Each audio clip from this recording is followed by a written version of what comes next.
Welcome to History Along the Way, where we document history signs and the surrounding area we find in our travels. Today we stop at the Joseph L Meek Historical Marker in Washington County, Oregon at the intersection of Highway 26 and Jackson School Road.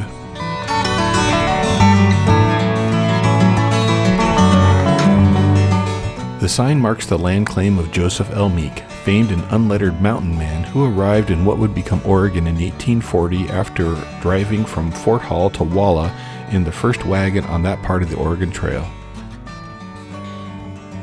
In early February 1848, Meek and several companions traveled to Washington, D.C. to prod the federal government to take immediate action to secure Oregon for the United States.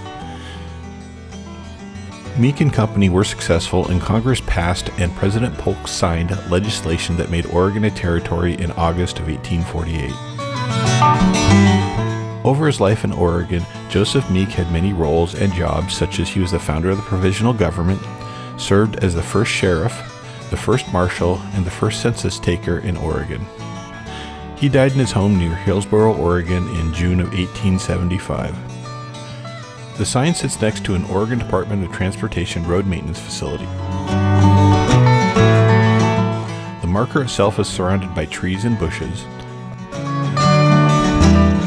Across the street are some greenhouses and a plowed field. The location of the marker is in farm country at the north end of the Willamette Valley. There's a paved parking area in front of the marker, and off to the left of the marker is a paved path that leads to a small hill behind the marker with a view of the surrounding farmland.